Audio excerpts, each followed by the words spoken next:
प्रधानमंत्री मोदी की पाकिस्तान को चेतावनी। ऑपरेशन सिंदूर ने आतंकवाद के खिलाफ लड़ाई में खींच दी एक नई लकीर, तय कर दिया एक नया पैमाना, न्यू नॉर्मल। ऑपरेशन सिंदूर पर बोले प्रधानमंत्री मोदी, भारत नहीं सहेगा परमाणु धमकी। न्यूक्लियर ब्लैकमेलिंग के आड़ में पनप रहे आतंकी ठिकानों पर करेगा सटीक और निर्णायक प्रहार। प्रधानमंत्री मोदी का दुनिया को साफ संदेश, एक साथ नहीं चल सकते आतंकवाद, व्यापार और बातचीत। पानी और खून भी एक साथ नहीं बह सकता। अगर हुई बातचीत तो केवल आतंकवाद पीओके पर होगी। प्रधानमंत्री मोदी ने कहा, पाकिस्तान के खिलाफ भारत ने खत्म नहीं, केवल स्थगित किया है अपना अभियान। पड़ोसी देश के बर्ताव पर निर्भर करेगा ऑपरेशन सिंदूर का भविष्य। सीज फायर को लेकर प्रधानमंत्री मोदी का बयान, पाकिस्तान ने मजबूरी में हमारे डीजीएमओ से 10 मई को साधा था संपर्क। आतंकी गतिविधि, सैन्य दुस्साहस नहीं करने का दिया था भरोसा। ऑपरेशन सिंदूर को लेकर प्रधानमंत्री मोदी ने कहा, आतंकियों ने उजाड़ा था हमारी बहनों का सिंदूर, इसीलिए भारत में उजाड़ दिया आतंकवाद के हेडक्वार्टर्स। केंद्रीय मंत्री नितिन गडकरी ने कहा, प्रधानमंत्री मोदी के संबोधन से सेना देशवासियों को बढ़ा मनोबल। हर भारतीय की सुरक्षा हमारा पहला कर्तव्य होगा, जारी रहेगी आतंकवाद के खिलाफ लड़ाई। महाराष्ट्र के मुख्यमंत्री फडणवीस ने कहा, प्रधानमंत्री मोदी ने साफ चेतावनी दी, आतंकी आकाओं, पाकिस्तानी हुक्मरानों में कोई फर्क नहीं करेगा भारत। आतंकी हमला होने पर मुंहतोड़ जवाब दिया जाएगा। मध्य प्रदेश के मुख्यमंत्री मोहन यादव ने कहा, प्रधानमंत्री मोदी ने आतंकवाद के खिलाफ भारत की नीति का उद्घोष किया है। जिसका सिंदूर उजड़ा, भारत ने उसका हिसाब चुकता किया। प्रधानमंत्री मोदी के संबोधन पर बोले कांग्रेस नेता संदीप दीक्षित, उम्मीद थी प्रधानमंत्री मोदी करेंगे सीज फायर के मुद्दे पर चर्चा, लेकिन प्रधानमंत्री ने वो सारी बातें कही जो देशवासियों को पहले से बताई गई। कांग्रेस ने की सर्वदलीय बैठक में प्रधानमंत्री मोदी के आने की मांग, कहा प्रधानमंत्री के नेतृत्व में लिया जाए सामूहिक संकल्प, मुद्दों पर हो विपक्ष से चर्चा, जिससे एक सुर में सब कर सके दुनिया से बात। ऑपरेशन सिंदूर पर प्रधानमंत्री मोदी का राष्ट्र के नाम संबोधन, अभिनेता सुनील शेट्टी ने कहा, हमेशा दिखानी चाहिए ऐसी ही एकता, एकजुट नहीं होने पर हो जाते हैं कमजोर। पाकिस्तान समर्थक तुर्की, अजरबैजान को झटका, travel agents association of India ने लगाया बैन, कहा पर्यटकों को तुर्की, अजरबैजान के अलावा यूरोप भी नहीं जाने की सलाह। भारतीय पर्यटकों ने किया तुर्की अजरबैजान का बॉयकॉट। उत्तर प्रदेश पर्यटन विभाग से जुड़े लोगों ने कहा, सिर्फ 5 दिन में 50% से ज्यादा पर्यटकों की बुकिंग कैंसिल की गई। जम्मू कश्मीर के गैर सीमावर्ती जिलों में खुलेंगे शैक्षणिक संस्थान। आज से श्रीनगर एयरपोर्ट से उड़ानें शुरू। 32 एयरपोर्ट में से पहले ही 32 एयरपोर्ट खोल दी गई।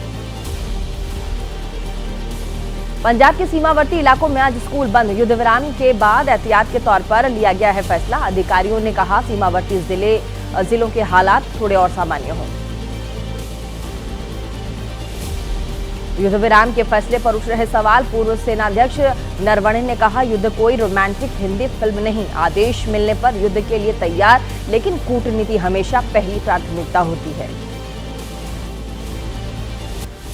भारत पाकिस्तान डीजीएमओ के बीच अहम बातचीत, आक्रामक शत्रुतापूर्ण कार्यवाही से बचने पर केंद्रित, सीमा और अग्रिम क्षेत्रों से सैनिक घटाने पर दोनों ही देश राजी।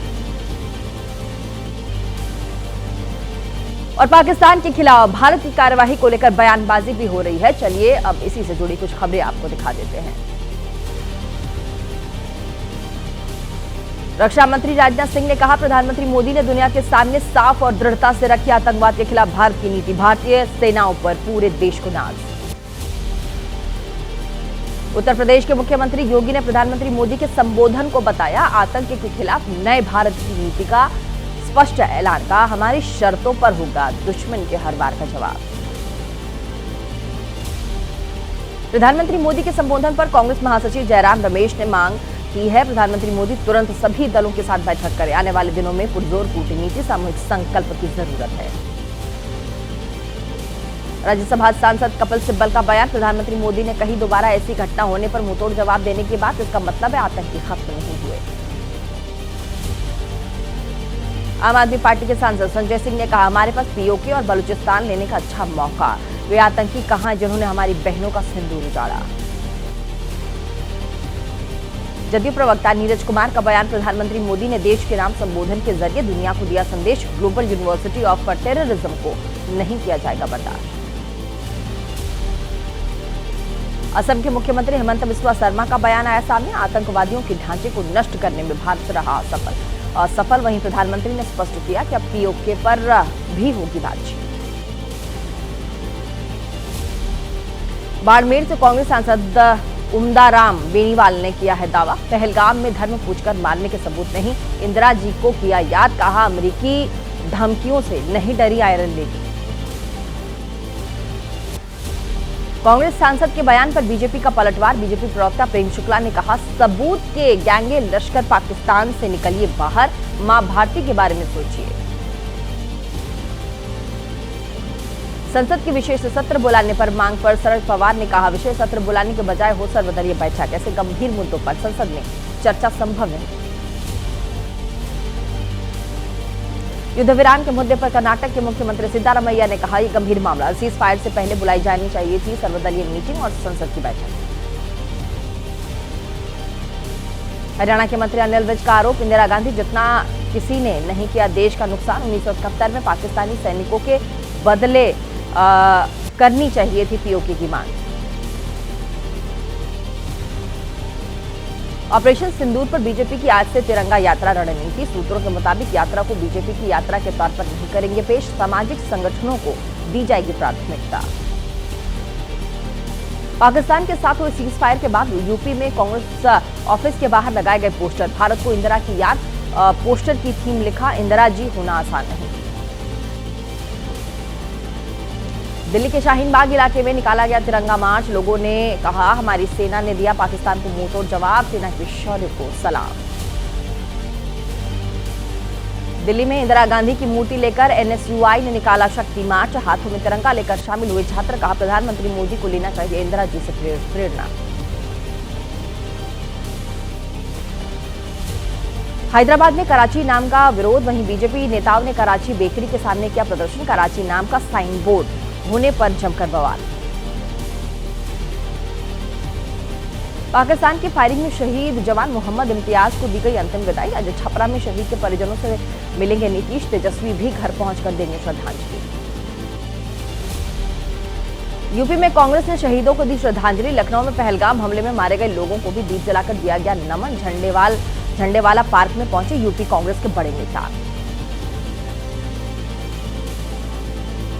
और आरसी की न्यूज में अब आपको दिखाएंगे देश से जुड़ी कुछ बड़ी खबरें। यूपी के मुख्यमंत्री योगी आदित्यनाथ ने वाराणसी में किया अधिकारियों के साथ बैठक, विकास कामों के बारे में ली पूरी जानकारी, कानून व्यवस्था की समीक्षा की।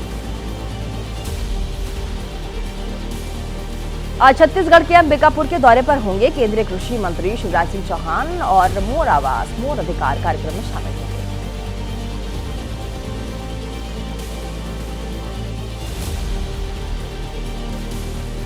आज होगी महाराष्ट्र कैबिनेट की बैठक, दोपहर 12:30 बजे रखी गई है मीटिंग, बारिश की वजह से हुए नुकसान की समीक्षा।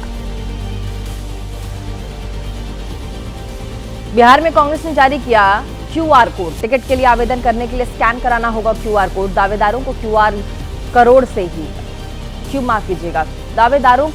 कोड से ही साबित करनी होगी अपनी दावेदारी। पानी के विवाद पर बोले हरियाणा के मंत्री अनिल विज, कहा, जब तक दिल्ली में आपकी सरकार थी तब तक पंजाब ने बंद नहीं किया था पानी, दिल्ली में हारने पर लिया जा रहा बदला। नेपाल सीमा से सटे इलाकों में बुलडोजर कार्यवाही पर बोले एसपी प्रवक्ता मनोज यादव, समुदाय विशेष को किया जा रहा है टारगेट, इसके पीछे वोट बैंक की राजनीति। आज रिटायर हो रहे चीफ जस्टिस संजीव खन्ना, शाम 4:30 बजे सुप्रीम कोर्ट बार एसोसिएशन की तरफ से रखा विदाई समारोह। पंजाब के पूर्व सीएम बेअंत सिंह हत्या केस में दोषी जगतार सिंह की याचिका पर सुप्रीम कोर्ट में सुनवाई, जगतार ने खुद को दिल्ली से पंजाब की किसी जेल में ट्रांसफर करने की मांग की। लैंड फॉर जॉब मामले में दिल्ली के राउज एवेन्यू कोर्ट में आज सुनवाई, सीबीआई की चार्जशीट में लालू यादव, तेजस्वी, तेजप्रताप समेत कुल 80 से ज्यादा आरोपी।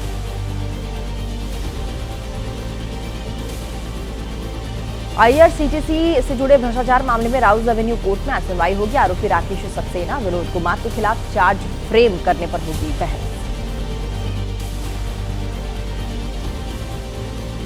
दिल्ली में दंगों में आरोपी ताहिर हुसैन की याचिका पर दिल्ली हाईकोर्ट में सुनवाई होगी। ताहिर हुसैन ने आईबी अधिकारी अंकित शर्मा की हत्या मामले में जमानत याचिका पर जल्द सुनवाई की मांग की थी। और चलिए 8 से के न्यूज में अब खबर आपको क्राइम की दिखाएंगे।